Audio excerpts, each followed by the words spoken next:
So yesterday I got the engine out of the bike and got it up onto the bench, and today I'm going to strip the head off and get a look inside and see what there actually is to see, and see if it impacts on the compression at all. Do is take the rocker cover off, and these I've only got 2 bolts left in because I took it off previously whenever I was checking out the compression, so that part won't be hard.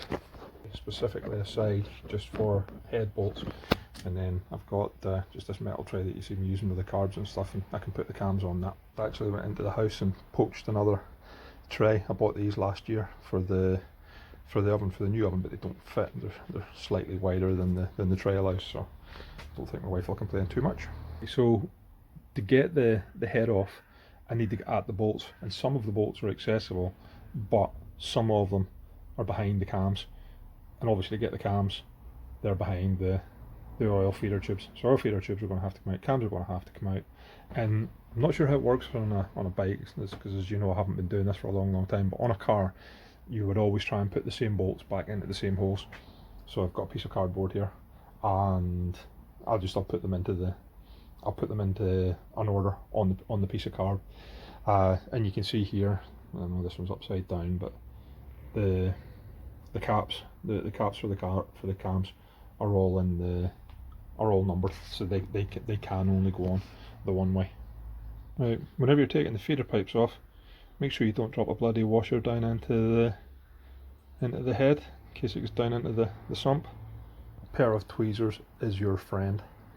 You take the cam caps off, they're a little bit stiff, just they're on lugs. Actually there's one of the lugs on the bottom of this, and the other one's in the dials, I suppose, really, dials, lugs, whatever you want to call it. I'll just give it a gentle tap with the rubber face mallet just to loosen it off that wee tiny bit, break the seal, and yeah, work your way through them. Okay, remember to rotate your engine so that number 1 is at TDC. That's ever so slightly off, I'll need to adjust it.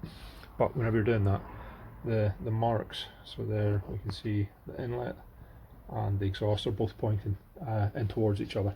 Not sure about on other engines, but on this engine that's number 1 at TDC, and if those marks are facing away from each other, so rotated through 180 degrees, and that's number 4 at TDC.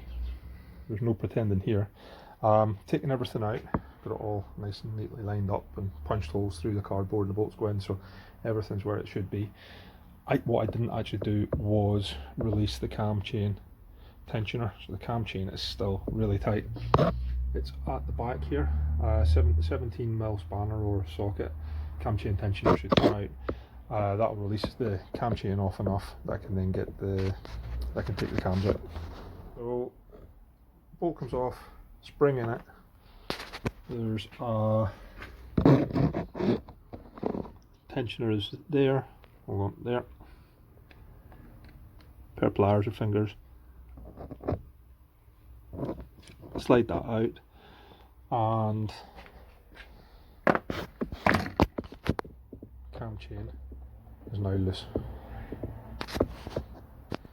Gentle pull on the cam, it'll release itself, bring it up.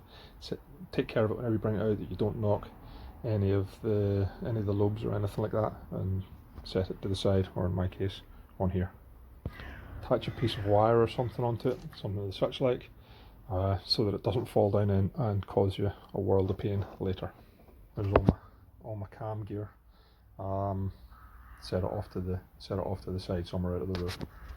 Okay, there's a head tightening sequence for the order you actually tighten up the head bolts. So therefore, by logic, you should actually release them in the same order. It stops you cracking your head, stops you warping your head, just stops all sorts of damage. Make sure it's seated properly. And basically, it's 1, 2, 3, 4, 5, 6, 7, 8, 9, 10, 11, 12. You're working your way out.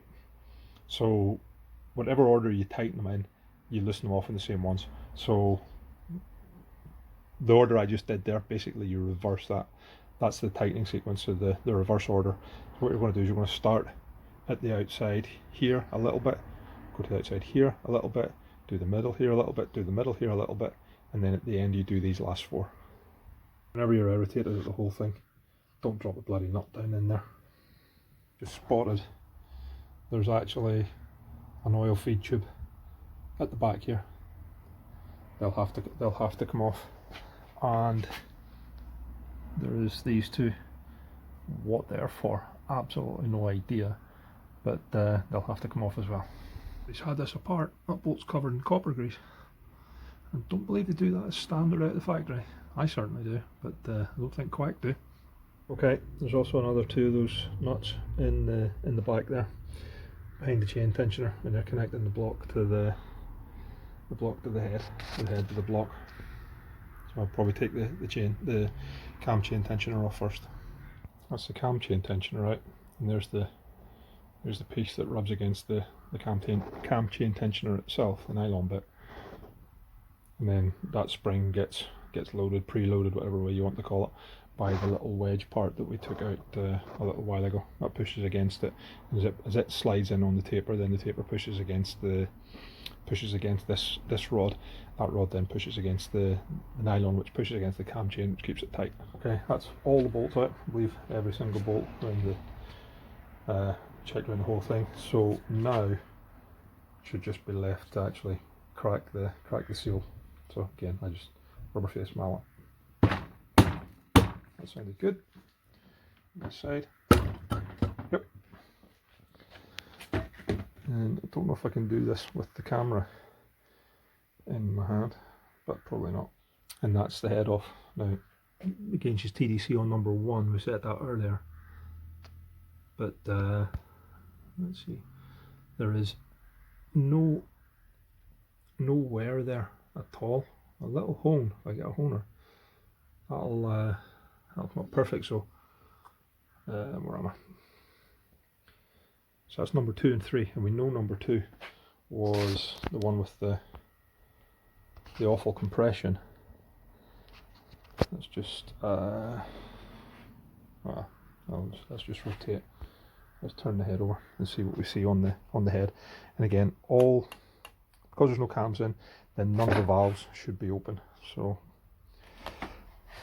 it's the first time I've turned it over. I haven't turned it over myself yet, so you're getting to see what I see.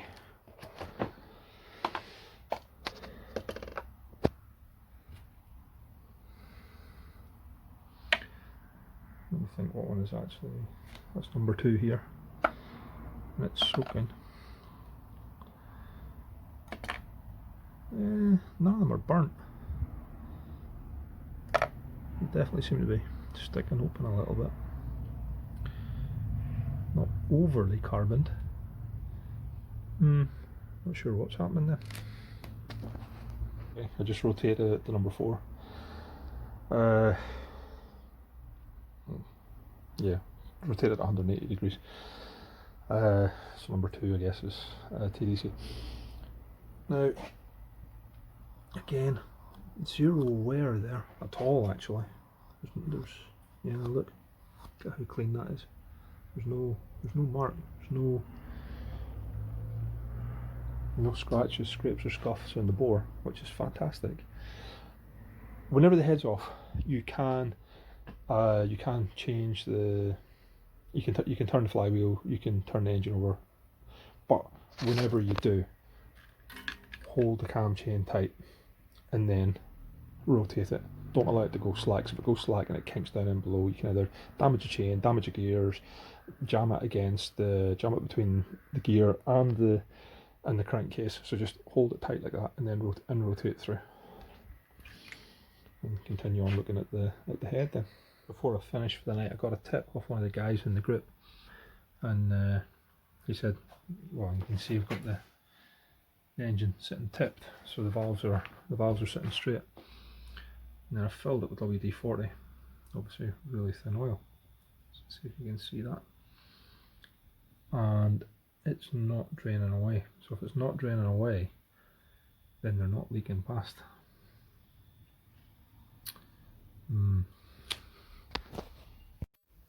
Okay, so the head's off, and doing the WD-40 test, it doesn't appear that the valves are actually that they're passing, that they're leaking.